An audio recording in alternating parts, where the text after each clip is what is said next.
Welcome back to the IBFP. Here's your host, Boxing New. The pound for pound kings. And look, let's break it down honestly and objectively as possible.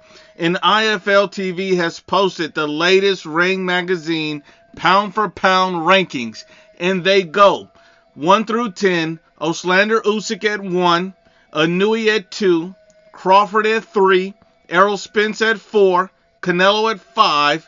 Dimitri Bivol at 6. Vasyl Lomachenko at 7. Josh Taylor at 8.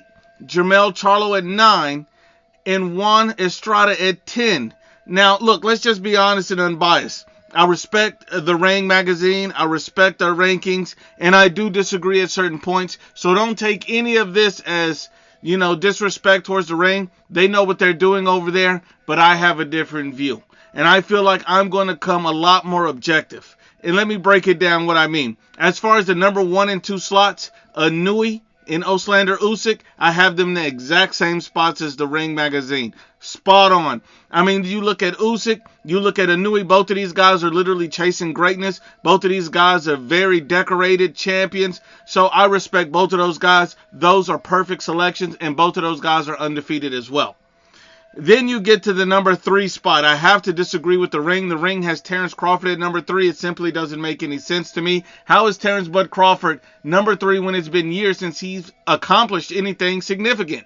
It's been years since he won a world title. Been years since he's been undisputed. He's never fought an elite fighter, and he just fought David Avanesyan, a guy who most deemed as a cherry pick. At the end of the day, you cannot put him as number 3 pound for pound in the world for really doing nothing much lately at all.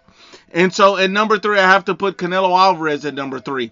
Yes, he lost to Dimitri Bivol, but he lost from the number 1 spot pound for pound to number 3 spot pound for pound. That does not drop him any lower than the number 3 spot.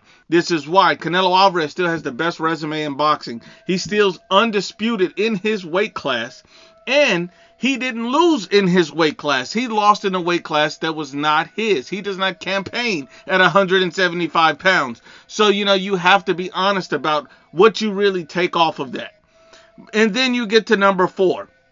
Number 4, I have to go in a different direction as well. Number 4 on the pound for pound list for the Ring Magazine is Errol Spence Jr. I have to go in a different direction. I have to go with Artur Beterbiev. Artur Beterbiev is a unified champion. The man has a stranglehold on 175 pounds. He's beaten a top elite fighter. A lot of people didn't think he could beat in Usyk.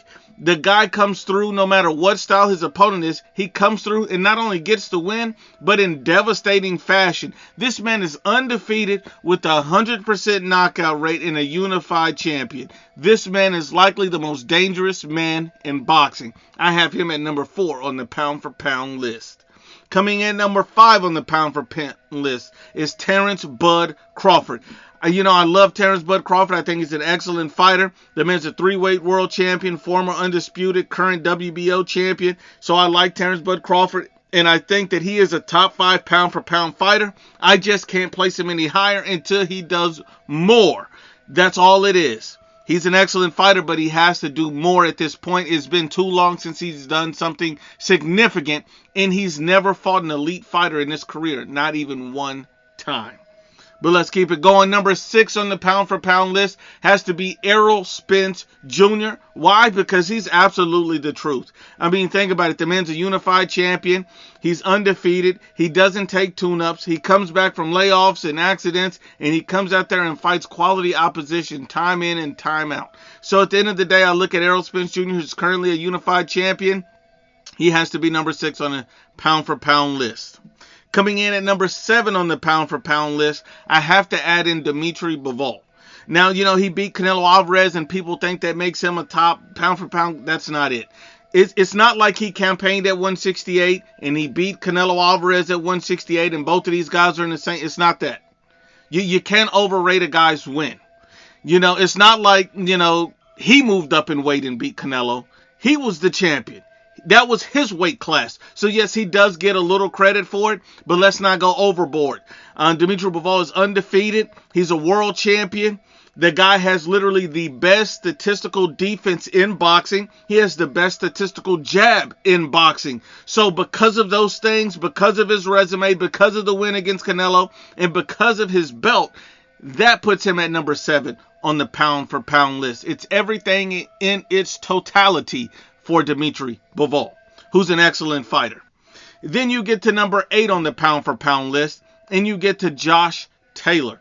Josh Taylor, theoretically, some people still look at him as undisputed. He relinquished some of his belts, and at the end of the day, he's still a champion. But Josh Taylor, he could be higher on the list, but he had a controversial fight with Jack Catterall, which dropped him on the list, in my opinion, on my list. And I can't raise him any higher until he does something significant and makes up for that controversial victory. Then you get to number 9 on the list. You get to Jermell Charlo. And I like Jermell Charlo. The guy is willing to fight anybody in and around his weight class. Much respect to Jermell Charlo. He's currently undisputed, but a lot of guys overrate him as well. He's undisputed in one of the weakest divisions in boxing. I think people overrate 154 all the time because it's so competitive. It's competitive because there's no elite fighters. No one stands head and shoulders. And Jermell is slightly better than everybody he's fought. Every time this man has won a world title, he's beat somebody that's already previously been knocked out.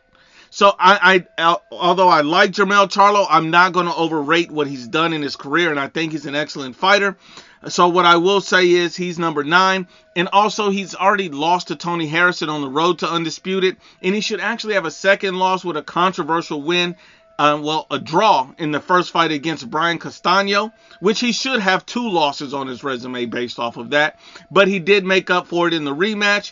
But I still can't walk away from the fact that you should still have 2 L's. He can't be higher. He's at number 9 until he accomplishes something more, or at least fights an elite fighter for the first time in his career. And then you get to number 10 on the list. This was a hard choice because I had 2 guys that it came down to. But I'm going to have to go with Juan Estrada. The guy's a multiple weight world champion. He has Hall of Fame names on his resume. I can't go against it. So I have a lot of respect for the guy. He's worked very hard and he's very accomplished. And then you get to the honorable mention section, and that's where Devin Haney comes in. And a lot of people are upset that Devin Haney may or may not be on the pound for pound list because he's undisputed, but I simply can't rank you on the pound for pound list for beating Kambosos. I'm sorry, that's just, the guy was a paper champion. It just doesn't make sense. That was the easiest path to undisputed in the history of boxing. And although I like Devin Haney, I do believe he's a top 10 pound for pound talent. I believe he has the talent to be top 10 pound for pound. And I think a win over Vasyl Lomachenko should help give him the push he needs to break the top 10.